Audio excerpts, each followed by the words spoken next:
was here. And started understanding truly what is here, the invisible things. Let us talk about intuitive motion.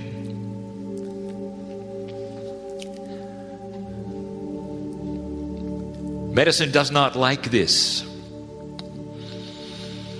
That there are light workers using their own bodies to test the chemicals and the foods that they should put in them. You call it kinesiology. It's called muscle testing. Somehow, some way, your body is supposed to know beyond your brain or your intellect what's good for you and what's bad for you, you see. And so therefore you see many light workers walking around doing these kinds of testings. And then the others look at them and they go, that is the silliest thing I've ever seen. What are they doing? Now let's put it into perspective.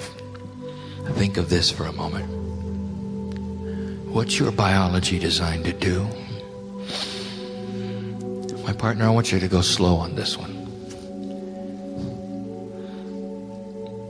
If you had a disease in your body, let us pretend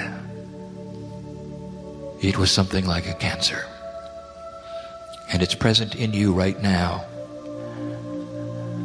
Oh, intellectual one. The brains who are the top of the evolutionary ladder. How come it is you don't know it? Why don't you know it? Aren't you tuned into the cellular structure of every cell? Shouldn't it be yelling to you? Shouldn't your brain be getting the messages that something is growing inside you that's not only inappropriate, that might even cause your death? How come you don't know it? I will tell you that this is designed this way, for your body is about survival, and it will go into survival mode. And if it knows this, and if it tells you this, and if there were a pathway, a neural pathway to your brain to inform you every time this took place, you would go into anxiety. No, you're kept from it. A total and complete block. How's that for being the top of the evolutionary ladder? You could be carrying it around with you and discover it accidentally too late. Doesn't seem like it's fair, does it? But the cellular structure knows all about it. Every cell knows what's going on, and your brain does not. So you have then a subconscious that is working these things.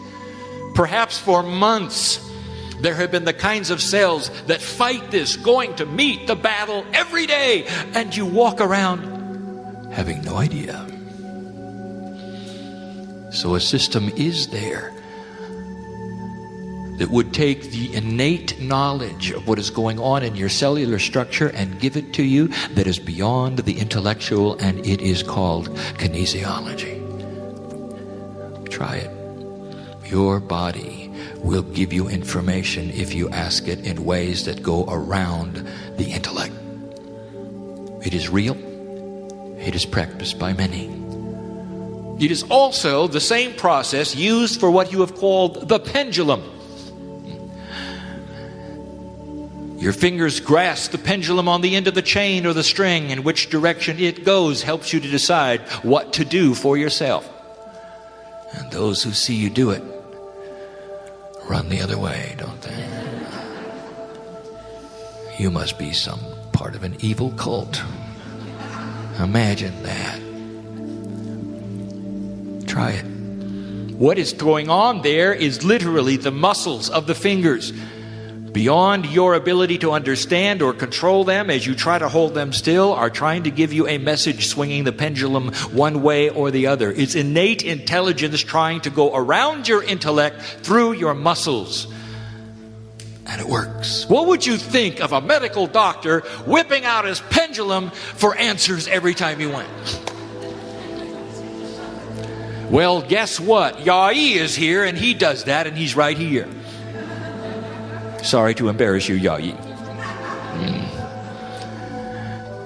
Innate intelligence in the human cellular structure. Could it be this is all part of the connection When a medical intuitive, a good one, is involved in reading your medical condition, that is what goes on. In a quantum state, literally, he or she is reading this message which your intellect cannot tell you because you're in survival.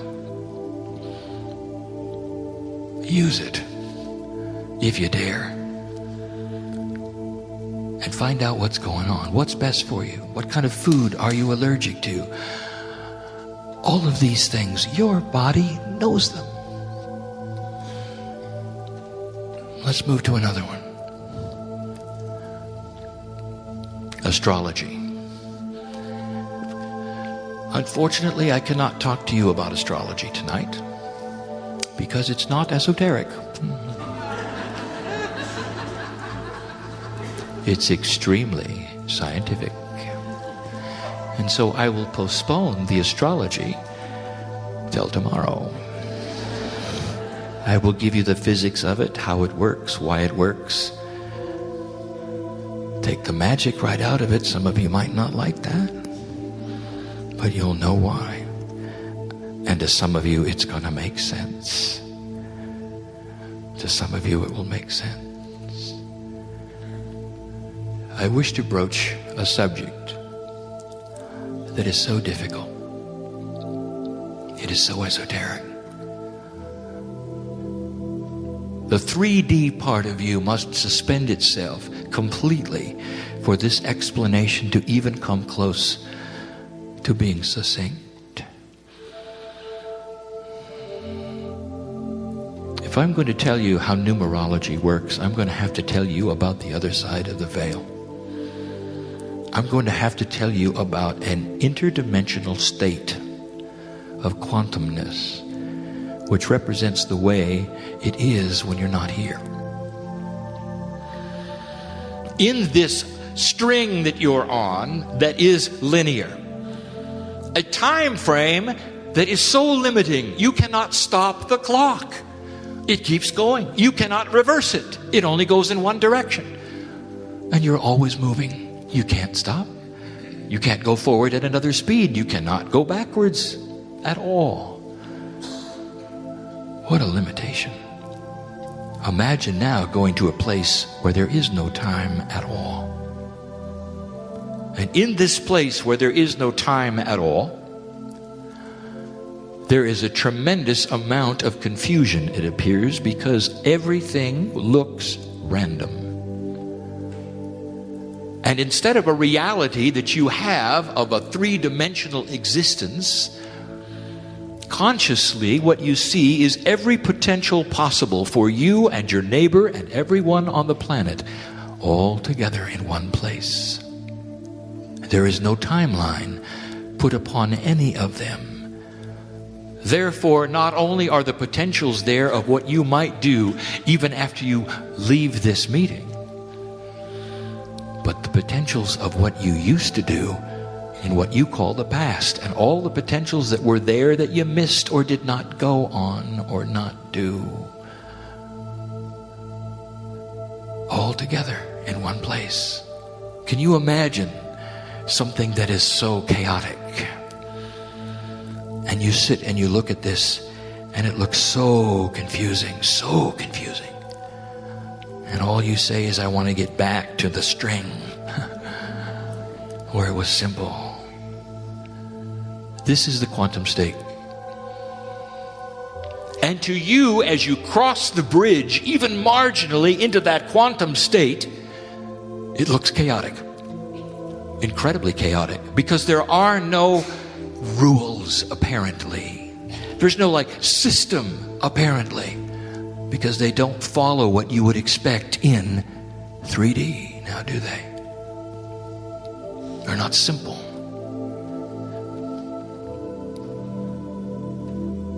There have been studies,